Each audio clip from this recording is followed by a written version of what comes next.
A Knight of the Seven Kingdoms is a real treat for Game of Thrones fans. But figuring out who Egg is and exactly where this story sits in the timeline can get confusing fast. So let's rewind to the beginning and walk through the Targaryen succession, all the way up to the era of A Knight of the Seven Kingdoms. The Shadow of the Past. Our story starts in the Valyrian Freehold, a great civilization on the eastern continent of Essos. But even the greatest empires can rise from almost nothing, and Valyria was no different. It began with simple shepherds who discovered dragons by pure chance, living near a chain of volcanoes known as the 14 Flame. And once they realized those dragons could be tamed and used, well, everything changed. Over time, they crushed the old empire of Gis and the Rhaenyra, becoming the only true superpower in all of Essos. So Krasnys Morgnaklos was actually right when he said, "Old Gis ruled an empire when the Valyrians were still f***ing sheep, and we are sons of the Harpy." What really set Valyria apart, though,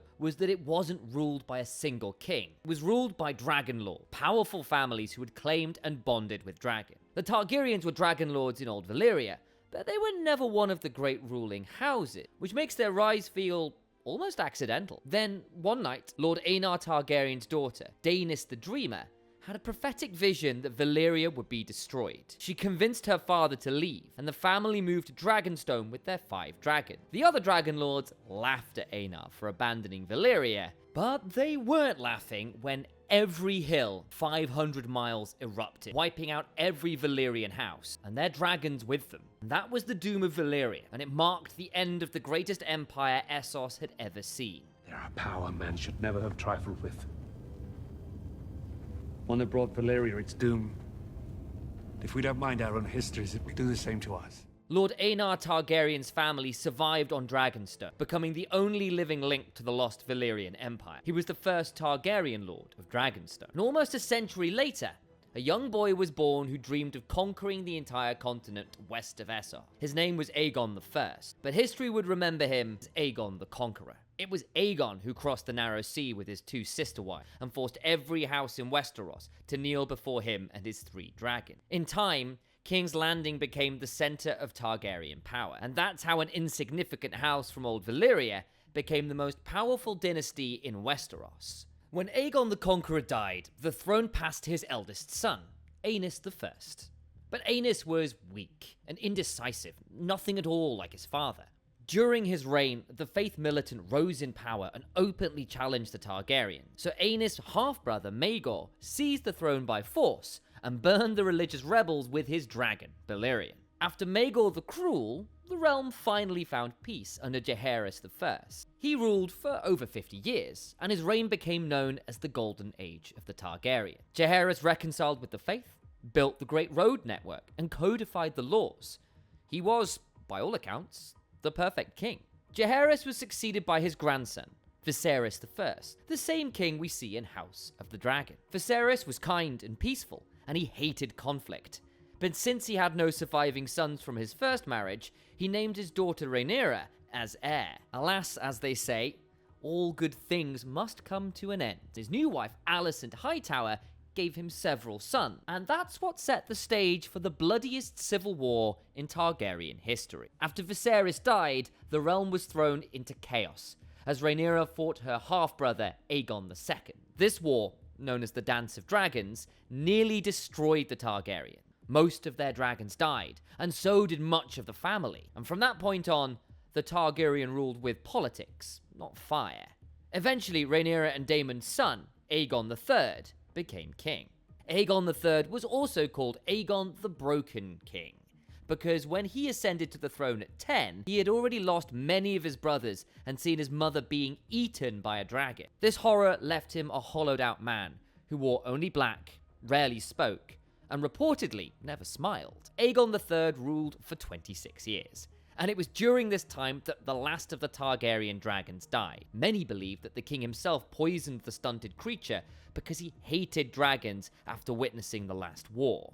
With the death of the last dragon, the high magic of Old Valyria flickered out, leaving the Targaryens as ordinary men who had to rule by law and steel rather than fire and blood. When Aegon III died, his 14-year-old son, Daeron I, took his place on the throne. The young man was a complete contrast to his quiet father, who avoided conflict throughout his life. Daeron I was obsessed with finishing the one task Aegon the Conqueror had failed, the conquest of Dorne. Just 1 year after becoming king, he led a massive invasion through the Boneway and the Prince's Pass, achieving in a single year what his ancestors couldn't do in a century. He became famous as the Young Dragon. He even went on a crazy quirky little side quest and wrote a celebrated book, The Conquest of Dawn, about it all, which cemented his status as a warrior poet and a hero to every squire in the Seven Kingdoms. However, the young dragon's glory was as brief as a candle's flicker, because while he achieved the impossible, it came at a staggering price. 60,000 men died as the Dornish resisted the young dragon's occupation, leaving behind thousands of widows and orphans in King's Landing. And in a final act of treachery, the Dornish lords invited Daeron I to a peace parley, only to ambush and kill him. After the brutal murder of the young dragon, his brother Baelor I became king. If Daeron I was the sword of the Targaryen dynasty, his brother Baelor I was the prayer, earning him the title of Baelor the Blessed. He once walked barefoot from King's Landing to Sunspear to make peace with Dawn. He even rescued his cousin, the Dragon Knight, from a snake pit. The legends say he was bitten dozens of times, but he survived because of his devotion to the Seven. After his return, he transformed the crown from a symbol of power into one of piety. He famously emptied the royal treasury to feed the poor, gave tax exemptions to lords who used chastity belts, and built the massive Great Sept of Baelor. But he went decidedly too far in his quest for holiness. He locked his 3 sisters in a maiden vault for years so they wouldn't be able to tempt him or the people in his court. And then he pushed it too far with a 40-day fast that eventually took his life. Both Daeron I and Baelor the Blessed had very short terms compared to their father, Aegon III. But there was one thing in common between all 3 reigns, and that was the hand of the king, Rhaenyra's youngest son, Viserys II. Many people in King's Landing believed Viserys II died during the Dance of Dragons, but when he eventually returned, he found his brother Aegon III broken and hollow. Viserys stepped into the role of Hand of the King, a position he held for 15 years under his brother, and another 10 under his nephew, Daeron and Baelor. He was the man who actually governed Westeros, while Daeron was dying in Dorne and Baelor was fasting in the Sept. He issued the decrees, managed the coin, and kept the machinery of the state running. So when Baelor died without any heirs, Viserys II finally stepped out of the shadows and took the throne. Everyone hoped Viserys II would bring a new golden age of wisdom and stability with him, but his actual time as king was tragically short. Viserys II suddenly died just 1 year after becoming king. His death was so sudden that many believed his own son, Aegon IV, had poisoned him just so he could take the throne quickly. Aegon IV, forever known as Aegon the Unworthy, came to the throne at the age of 38 and ruled the 7 kingdoms for 12 years with gluttony, corruption, and lust. While his father Viserys II had been a master of coin and law, Aegon was only a master of excess. He treated the 7 kingdoms like his personal playground, gifting royal lands to people who brought him beautiful women and selling high offices to the highest bidder. He openly despised his studious son and heir, Daeron II, spent his final years actively trying to undermine Daeron's future reign by surrounding himself with the great bastard, his many children born of highborn mistresses. One of those bastards was born from a scandal that began in the maiden vault of Baelor the Blessed. He struck up a forbidden affair with his cousin, Princess Daena the Defiant, the eldest and most headstrong of the sisters, who later gave birth to a son named Daemon Waters. When Daemon was 12, he won a court tourney, and Aegon IV did the unthinkable, publicly acknowledged the boy. He gifted him Blackfire, the Valyrian steel sword of the Targaryen kings. By giving the bastard the Sword of Kings instead of his true-born heir, Aegon IV told the realm that Daemon was his chosen successor. This boy grew up to become Damon Blackfire, the king who bore the sword. However, when Aegon the Unworthy died, Daeron II crowned himself king and sat on the Iron Throne, but his rule was anything but easy. The reign of King Daeron II, the Good. Before we talk about Daeron II's rule, let's rewind to when he was a young boy. This was a time when Baelor the Blessed as king was desperate to join Dawn with the 7 kingdoms. Baelor believed that a marriage alliance with Dawn could provide a lasting solution, So, he arranged Daeron II's marriage to Princess Miriam Martell of Dorne. But Aegon the Unworthy, who had no claim to the throne at the time, hated Dorne. And more than that, he hated that his son, Daeron II, was married to a Dornish woman. So when Aegon IV became king, he immediately planned an attack on Dorne. Meanwhile, his son, Daeron II, obviously opposed the idea, since his wife was Dornish. Since the father and son duo hardly got along, Daeron II spent most of his years in Dragonstone with his wife and children, while Aegon the Unworthy spread rumors about his son's legitimacy in King's Landing. What a stand-up guy, eh? But when Aegon IV finally passed, Daeron returned to King's Landing and took his place. Compared to Aegon IV, Daeron II was a man of the mind, who surrounded himself with maesters, septons, and scholars. Daeron II's biggest political achievement was bringing Dorne into the Seven Kingdoms through marriage, not war. But this also meant that court at King's Landing became heavily influenced by Dornish people and customs. A lot of lords, especially the ones near Dorne, still hated the Dornish. Bad blood doesn't just disappear because of a marriage certificate. Those lords were of the same mind that King Aegon IV had. And they really didn't like his son, King Daeron, because of how close he was to House Martell. Daeron was diplomatic and believed in making alliances to maintain peace, but many nobles thought he was too soft and too Dornish to rule the Seven Kingdoms. And then there were the doubts about Daeron's legitimacy, planted by his own father. People wondered if Daeron II was the true Targaryen king, and whether Damon Blackfire was the more deserving heir. Mutiny was quietly building inside King's Landing, and the king knew nothing about it. Suddenly, all hell broke loose when Daeron II married his sister, Princess Daenerys, to Maegor Martell. You see, Damon Blackfire and Daenerys loved each other, so when Daeron II married her off to someone else, Daemon lost his cool and finally made a claim on the throne. One by one, all the houses in Westeros picked sides. One group supported Daeron, the rightful king, while the other followed Daemon, the man with Blackfire.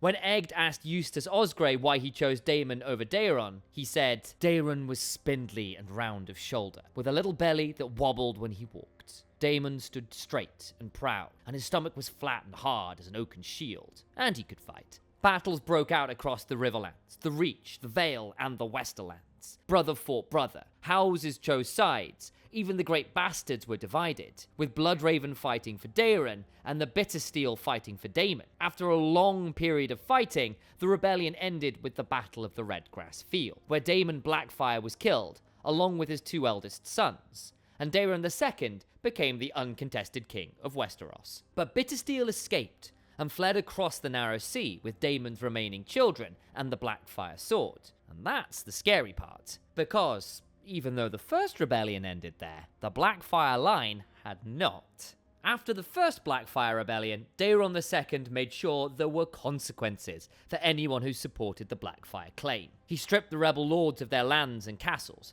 and took hostages to keep the rest in line. Eustace Osgrey explained the rebellion to Egg simply by saying, "When two princes fight for a chair where only one may sit, great lords and common men alike must choose, and when the battle's done, the victors will be hailed as loyal men and true, whilst those who were defeated will be known forevermore as rebels and traitors. That was my fate." And after that, the rest of Daeron's reign was surprisingly peaceful. Now we come to a Night of the Seven Kingdoms. The story begins with a realm still healing from the Blackfire Rebellion that happened 15 years ago. It is set 77 years after the House of the Dragon and 89 years before the beginning of Game of Thrones. This is a time when King Daeron II sits on the Iron Throne after defeating Damon Blackfire. And even though the rebellion has been crushed, its memory is still fresh in everyone's minds. The war's over.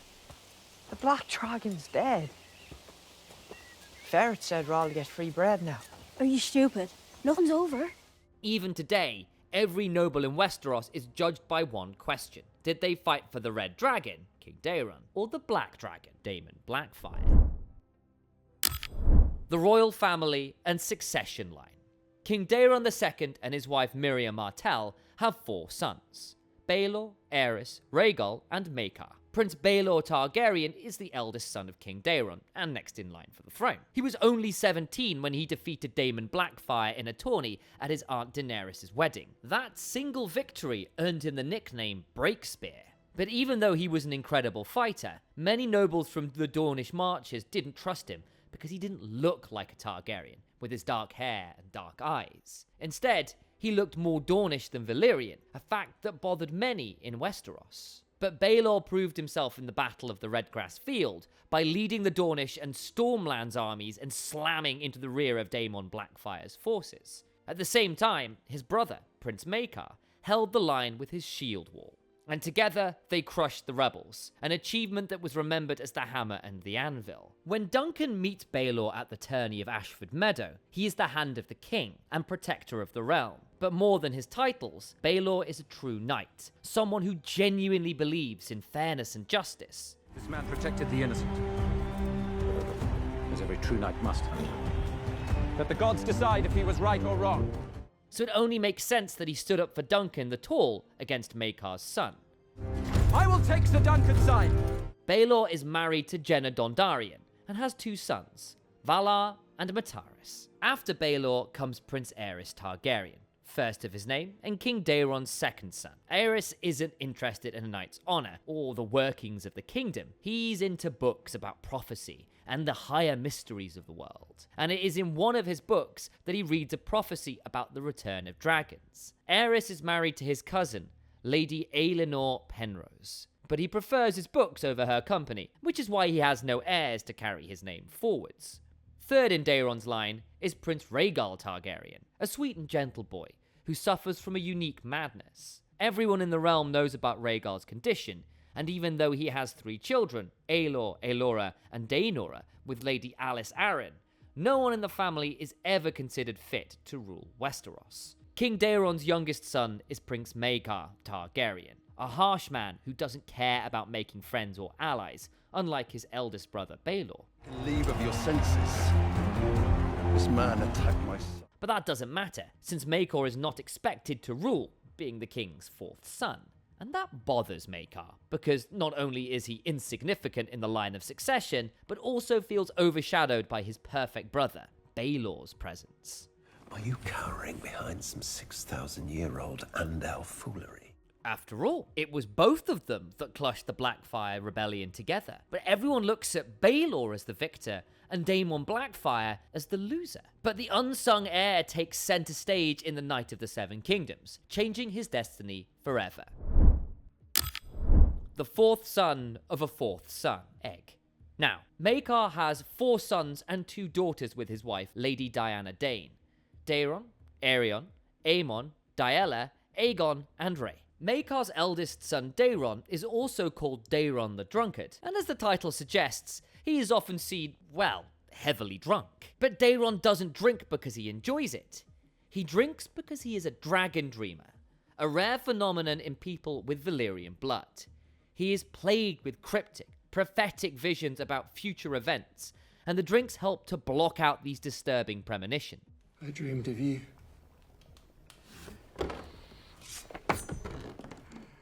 Daeron is an anointed knight, but has neither the skill nor the taste for fights and tourneys, a fact that Maekar obviously does not approve of. Next in line is Aerion, who's also known as Aerion the Monstrous, or Aerion Brightflame. Over there, in that urn, the ashes of Aerion Targaryen. Aerion Brightflame, they called him. He thought drinking wildfire would turn him into a dragon. Aerion Targaryen is rash, arrogant, and cruel. He truly believes he's a dragon in human form, destined to rule anyone who crosses his path. Not to worry, I won't embarrass you today. When a puppeteer dares to show dragons being killed, something that's happened before in Targaryen history, Aerion takes it as a personal insult. And if anyone questions his authority, he punishes them with cruelty and 0 remorse. But he's not stupid, because around powerful figures like his father, Maekar, and his uncle, Baelor, Aerion hides his true self behind half-smiles and lies. A trial of 7. The problem with Aerion is that he is brave only when the odds are in his favor. When he's outnumbered or outskilled, he doesn't even pretend to be brave. Maekar's 3rd son is Aemon, a boy who loves his books. Since King Daeron already had 4 grown sons, 3 with sons of their own no less, the king sent Aemon away to the Citadel to avoid the risk of having too many potential Targaryen heirs. By the time Aemon turns 20, he is already a Grand Maester. He is quick-witted, wise, and has no ambition for the throne, something he later proved when the crown was offered to him. And if you've missed all the clues, haven't figured it out yet, Aemon is the Grand Maester we see at the Wall in Game of Thrones. But by then, his identity as a Targaryen had disappeared from history. Now we come to Aegon, who we all know as Egg, a nickname given by his older brother, Aemon. Aegon is Maekar's fourth son, which means he's not expected to rule anything from the very beginning. That's why Aegon doesn't dream about the throne. Instead, he dreams about becoming a knight of the Kingsguard. You shall be king, and die in hot fire, and worms shall feed upon your ashes. And all who know you shall rejoice in your dying. Unlike most Targaryen children, a dragon egg was placed in his cradle when he was just a baby, green and white, swirling like smoke. Egg, along with his brother Aemon, desperately wished their dragon eggs would hatch so they could become dragonlords, just like their ancestors. And while he had a loving relationship with Aemon, he hates his older brother Aerion, and for good reason. Aerion, as we know, is cruel and makes sure that Aegon knows it. On another night, he snuck into Aegon's room and threatened to maim him with a knife. He had too many brothers, he'd say. Maybe one night he'd make me his sister, then he could marry me. I wish Sir Duncan had killed him. Aerion is your brother. So it makes sense that he sides with Sir Duncan against his own brother when the time comes. A squire for Duncan. But how does Egg meet Sir Duncan? Well, it all starts at the tourney at Ashford Meadow. Prince Maekar wants his son, Daeron and Aerion, to fight in the tourney, hoping they will outshine Prince Baelor's sons, Valar and Mataris. And Maekar expects Egg to be Daeron's squire, but Daeron isn't interested in fighting. So he stops at an inn on the way to Ashford and drinks himself senseless. Now Egg, who is quite excited to squire for a night, is incredibly disappointed in his brother, who doesn't care about the tourney in the slightest. He's a shit knight and a drunk, and he didn't want to enter the lists. So they come up with a plan where Daeron shaves off Egg's hair so no one recognizes him as a Targaryen. Coincidentally, Sir Duncan shows up at the same time while he's on his way to the tourney. Duncan meets Egg at the stables and mistakes him for a stable boy. Meanwhile, Egg is happy to have finally found a humble knight who, what do you know, doesn't have a squire. You mean to enter the lists? Yeah, I suppose I do. Take me with you, sir. Please. So, Egg follows Duncan after he leaves the inn and eventually convinces him to let him serve as his squire during the tourney. And that's how an epic prequel called The Knight of the Seven Kingdoms kicks off. What is your favourite part of the show so far? Tell us in the comments, and don't forget to check this video out before you leave.